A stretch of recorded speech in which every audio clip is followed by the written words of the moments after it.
కూటంలో ఉన్నాము.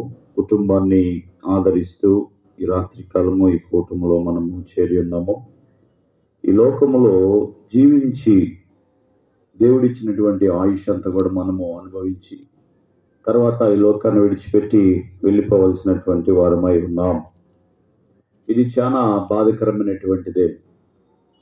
కొన్ని సందర్భాల్లో మనం ఎవరం కూడా ఎవరిని ఓదార్చలేనటువంటి పరిస్థితిలో ఉన్నాం.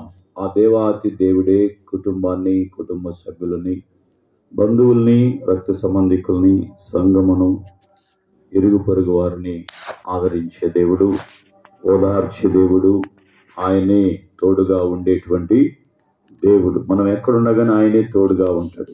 మనుషులు విడిచి వెళ్ళినా కానీ ఒంటరితనం ఖచ్చితంగా ఒక సమయంలో వస్తుంది. ఆ సమయంలో దేవుడే ప్రక్కన ఉండి ఓదార్చేటువంటి దేవుడు. కాబట్టి ఆ దేవుడిని కలిగి ఉంటే ఆయన మనల్ని ఓదారుస్తాడనేటువంటి నిరీక్షణ, విశ్వాసము కలిగి ఉండాలి ప్రతి ఒక్కరం కూడా. పిల్లరా, మురళి గారు సంగతి మనం గమనిస్తే ఆయన దేవుని నమ్మాడు. ఒక టైంలో లోకానుసారంగా జీవించున్నాడు. క్రమేణా దేవుని తెలుసుకున్నాడు. బాప్తిస్మం ఇవ్వమని కోరాడు. అప్పుడు అడిగాం, నువ్వు ఎందుకు తీసుకుంటున్నావు బాప్తిస్మం అంటే, ఇక నాకు అవసరం లేదయ్యా ఈ లోకంలో, నేను దేవుడిని నమ్ముకొని నా పాపాలు ఒప్పుకొని ఆయన కోసం నేను జీవించాలని ప్రాధేయపడ్డాడు. కొన్ని సందర్భాలు అడిగాం, నువ్వు నిజంగా చెప్పు ఎందుకు అంటే, దేవుడు కావాలి నాకు అని ఆయన చెప్పినప్పుడు బాప్తిస్మం కూడా ఇవ్వటం జరిగింది. సో దేవుణ్ణి అంగీకరించాడు. బాప్తిస్మము ఎవరైనా సరే అడిగినప్పుడు ఇస్తాము. ఇచ్చిన తర్వాత విశ్వాసమైనటువంటి జీవితము గడపవలసినటువంటి బాధ్యత ఎవరిది? ఎవరు చెప్పండి? తీసుకున్న వాళ్ళదే. పొద్దాకల పాస్టర్ గారు వచ్చి పొద్దాకలు అడుగుతూ ఉన్నాడు. ఎందుకంటే పాస్టర్ని ఎమ్మట తీసుకుని వెళ్ళరు కదా, దేవుడే ఉంటాడు ఎమ్మట. సో ఆ విధంగా ఆయన బాప్తిస్మం తీసుకున్నాడు. దేవునిలో జీవిస్తూ ఉన్నాడు, దేవునిలో నడుస్తూ ఉన్నాడు, దేవుని సన్నిధికి వస్తూ ఉన్నాడు. తర్వాత ఆయనకి బలహీనత వచ్చింది. ఆ బలహీనతలో కొన్ని సంవత్సరాల క్రితము బాధపడ్డాడు. ప్రార్థన చేస్తూ ఉన్నాము, సాక్ష్యం చెప్తానన్నాడు. ఇవన్నీ జరుగుతూ ఉన్నాయి. కనుక దేవుని చిత్తము లేనిదే ఈ లోకములో ఏది కూడా జరగదు. ఆయన జన్మదినము, మరణ దినము ఆయన వశమై ఉన్నది. ఆయన ఏర్పాటు చేశాడు. కనుక ఆయన ఏర్పాటులో ఈ లోకం నుంచి ఒక్కొక్కరికి ఒక్కొక్క స్థితి నుంచి వెళ్ళిపోతూ ఉంటారు. ధనవంతులైనా సరే, పేదవాళ్ళైనా సరే, సమయం వచ్చినప్పుడు ఆ మరణం అనేటువంటిది రకరకాలుగా సంభవిస్తూ ఉంటుంది. సో ఏది ఏమైనా మరణం మాత్రము తథ్యం.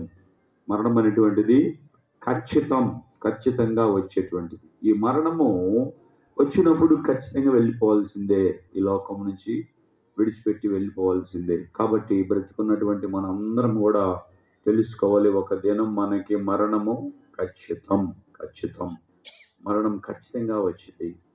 నేను ఈ మధ్య ఒక మాట చెప్తూ ఉన్నాను, దెర్ ఈజ్ ఎ ఛాన్స్. ఒక ఛాన్స్ అనేటువంటిది ఉన్నది. అదేంటంటే ప్రతి ఒక్కరికి 0.0296% ఈ లోకంలో ఏదో ఒక పని మనం చేస్తాం, ఏదో విధంగా జీవిస్తాం. చూడండి, 0.096% ఏదో ఒక పని చేస్తాం, ఎక్కడో చోటకి వెళ్తాం, ఏదో విధంగా జీవిస్తాం, ఏదో విధంగా బ్రతుకుతాం, ఎక్కడో చోటకు వెళ్తాం. అయితే 100%, 100% దేవుని ఎదుట మనం నిలబడాల్సినటువంటి వారమై ఉన్నాం. 100% దేవుని ఎదుట. ఈ లోకంలో నీకు 96%, అంటే 0 ఎందుకు పెట్టామంటే ఒకవేళ రాకపోవచ్చు.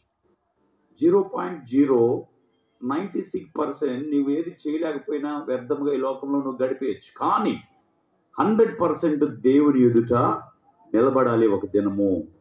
ఆ జడ్జిమెంట్, ఆయన తీర్పు దినములో 100% ఈ భూమి మీద జన్మించిన ప్రతి ఒక్కడు ఆయన ఎదురుగా నిలబడాలి. ఆయన అడుగుతాడు కదా, మన క్రియలు వెళ్తే మనం ఆయన అడుగుతాడు. నీ మంచి క్రియలైనా చెడ్డ క్రియలైనా సరే, దేవుని రాజ్యంలో వెళ్తానికి నువ్వు మంచోడుగా ఉంటే వెళ్ళవో. మరి ఎలా ఉండాలి?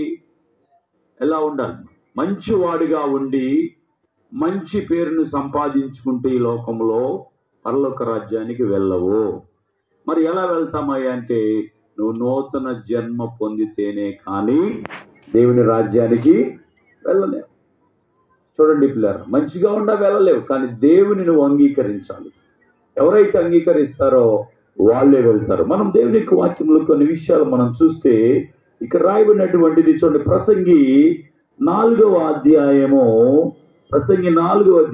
చూడండి.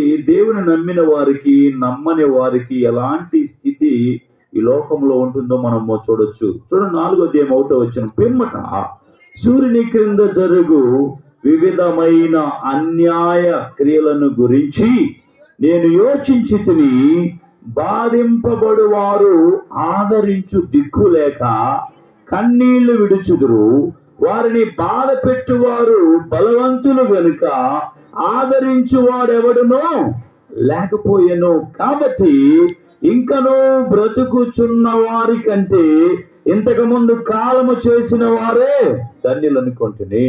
చూడండి పిల్లలు, బాధలు వస్తూ ఉంటాయి, శ్రమలు వస్తూ ఉంటాయి. లోకంలో మనల్ని ఆదరించే వాళ్ళు లేరు. ఎందుకంటే బలవంతులు ఉన్నారు, ధనవంతులు ఉన్నారు. వాళ్ళు ఒకవేళ రాకపోవచ్చు మన దగ్గర. వాళ్ళకి అది సంభవించినప్పుడు వాళ్ళని కూడా ఓదార్చే వాళ్ళు ఉండకపోవచ్చు. కాబట్టి ఇవన్నీ కూడా మనకి సంభవిస్తూనే ఉన్నాయి ఈ లోకంలో. ఈ సంభవిస్తున్నటువంటివి అన్ని కూడా అందరికీ వచ్చేటువంటివే బాధలు. ప్రియులారా, ఒక్కొక్కరికి ఒక్కొక్క రీతిగా వస్తూ ఉంటాయి. మనకి ఆదరణ, ఓదార్పు దేవుడు మాత్రమే ఇస్తాడు, వేరే ఎవరు కూడా ఇవ్వలేరు. కాబట్టి ఇక్కడ క్లియర్గా రాయబడిన మాట ఏంటంటే, కాబట్టి ఇంకనూ బ్రతుకు చున్న వారి కంటే ఇంతకుముందు కాలం చేసిన వారే ధన్యులు అనుకుంటుని. అంటే ఇక్కడ నుంచి వెళ్ళిపోయిన వారు, కాలం చేయటం అంటే ఏంది? వెళ్ళిపోవటం నుంచి వాళ్ళే ధన్యులు. ఆ వెళ్ళిపోయే వారు కూడా ఎలా? క్రీస్తుని కలిగి ఉంటే తప్ప వేరే మార్గం లేదు ఇక వాళ్ళకి. సో చాలా సందర్భాల్లో మనము ఈ లోకంలో ప్రియులరా, లోక సంబంధమైన ఆచారాలుతో మనము జీవిస్తున్నాం. దేవుని నమ్మిన వారికి అదే, నమ్మని వారికి కూడా అదే. చూడండి, దేవుని నమ్మిన వారికి అదే, నమ్మని వారికి కూడా అదే. ఈ రాత్రి కొన్ని విషయాలు నేను మీకు చెప్పాలని ఆశపడుతున్నాను. మీరు తెలుసుకోండి. ఇంతకుముందు తెలియకపోతే, ఒకవేళ మనకి జ్ఞానం లేకపోతే జ్ఞానం మనము తెచ్చుకోవాలి. మన పూర్వీకులు ఎవరినో బేస్ చేసుకొని నడిచారు వాళ్ళు. ఇప్పుడు మనం తెలుసుకుంటున్నాం. ఎవరిని బేస్ చేసి నడవాలి? మనం దేవుని యొక్క వాక్యాన్ని, ఈ వాక్యాన్ని బేస్ చేసుకొని మనం నడవలసినటువంటి వారమై ఉన్నాం.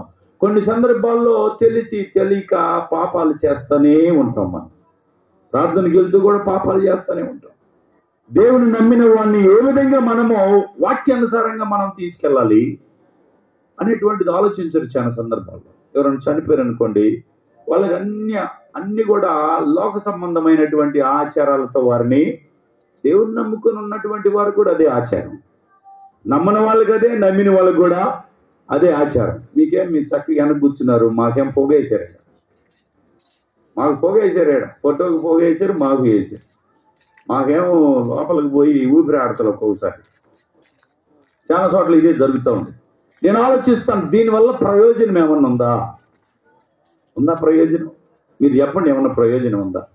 డబ్బులను కాలవటం తప్పితే ఏం లేదు. ఇవన్నీ అన్ని ఆచారాలు. దేవుని నమ్మిన వాడికి ఎన్ని అవసరం లేదు కదా.